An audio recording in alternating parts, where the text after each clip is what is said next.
yang kedua. Anak yang kedua, ayahnya berkata, kerjakan ini. Tapi dia berkata, tidak. Namun dia menyesal dan dia melakukannya juga. Lalu Yesus bilang, menurutmu siapa yang baik? Itu nomor 2. Dia bilang tidak, tapi dia menyesal dan melakukan. Anak yang kedua menggambarkan pemungut cukai, pelacur yang mau percaya Yesus.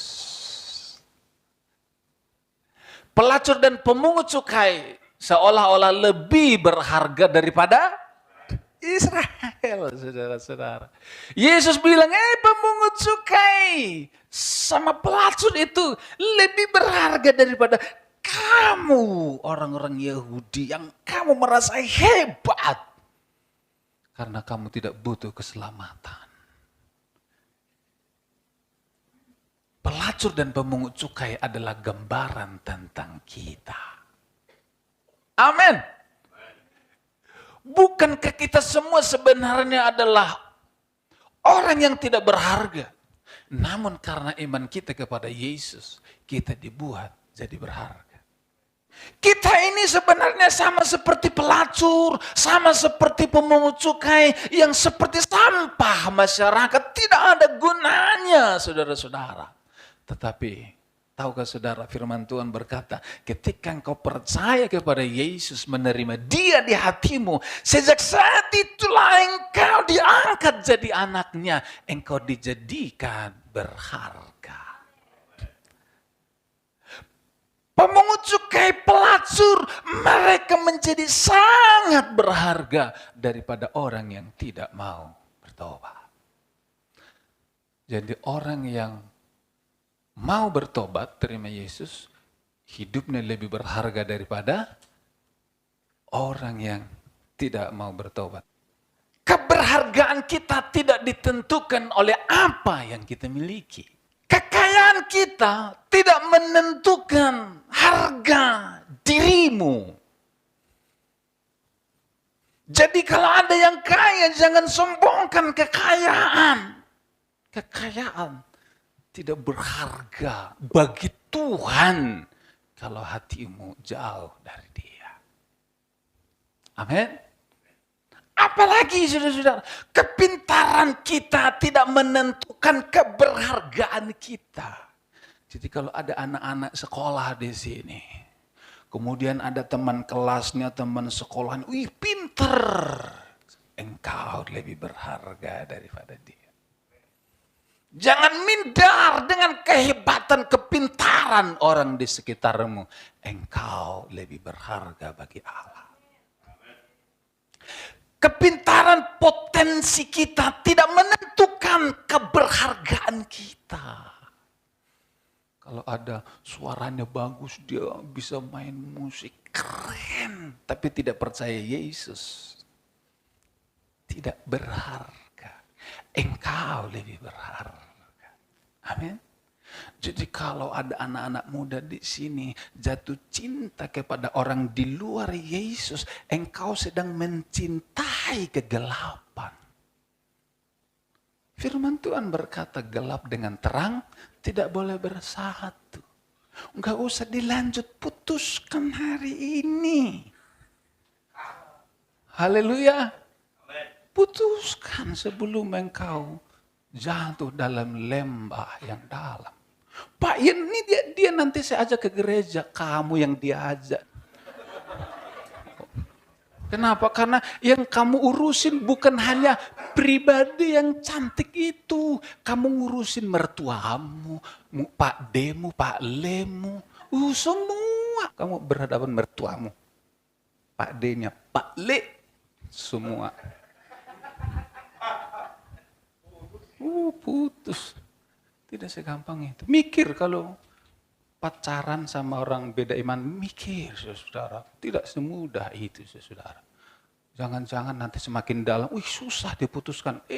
Lama-lama engkau juga masuk di sana. Habis sudah. Haleluya. Yes. Kalau engkau berharga, carilah orang yang berharga juga. Supaya sama-sama berharga. Emas dengan emas. Jangan emas dengan batu. Enggak nyambung, saudara-saudara. Yesus mengangkat harkat dan derajat kita ketika kita menerima Yesus dalam hidup kita. Haleluya! Berharganya aku di dalam Yesus. Kita berharga. Amin, amin, amin. Amin. Jangan lagi kutuki dirimu. Jangan lagi salahkan dirimu. Engkau berharga di mata Tuhan, saudara. Wow, setiap hari katakan, aku berharga di mata Tuhan. Bangun pagi katakan, Tuhan aku berharga di matamu.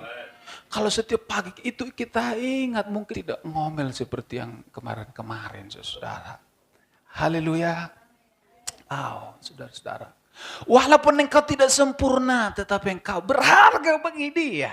Amin. Walaupun engkau tidak sempurna kesehatannya, tetapi karena engkau percaya Yesus, engkau berharga di mata Tuhan. Haleluya. Walaupun engkau seorang diri di komunitasmu, di pekerjaanmu, di sekolahanmu, namun engkau orang yang benar di mata Allah. Ola pernah cerita, saudara, bayangkan Ola yang dari sekolah Kristen masuk ke negeri, mungkin di awal-awal dia kaget, saudara. Saya amat-amati dia penuh dengan stres, saudara-saudara. Walaupun dia tidak ngomong, tapi dia stres. Dan beberapa kali dia bangunnya pura-pura siang supaya tidak berangkat, saudara-saudara. Kenapa? Karena masuk di negeri, saudara-saudara, yang beda iman, saudara-saudara. Dan satu ketika dia bilang ketika hari Jumat tiba, semua pergi satu kelas ke musola, saya seorang diri. Aku yang salah atau mereka yang salah? Jangan-jangan aku salah di sini. Jangan-jangan keputusan saya ikut Yesus adalah salah. Kenapa mereka semua di sana, saya beda? Saya anak Raja Wali atau ayam?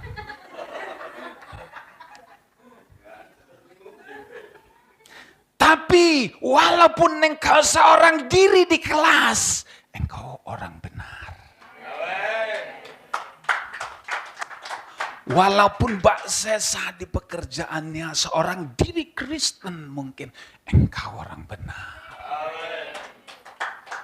Banggalah jadi orang Kristen di tengah-tengah non-Kristen, saudara.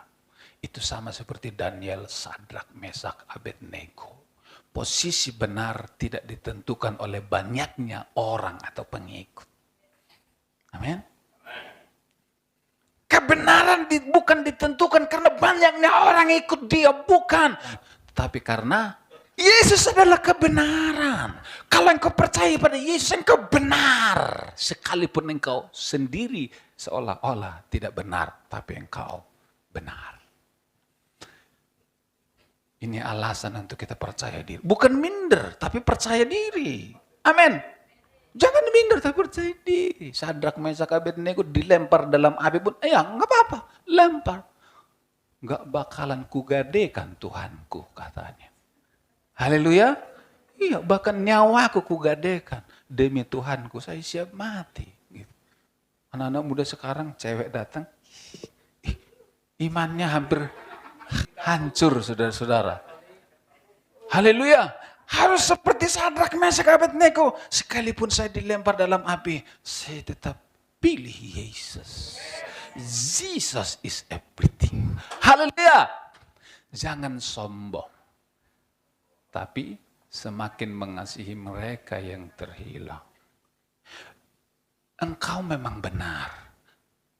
Tapi engkau tidak harus sombong. Tidak ada kecap nomor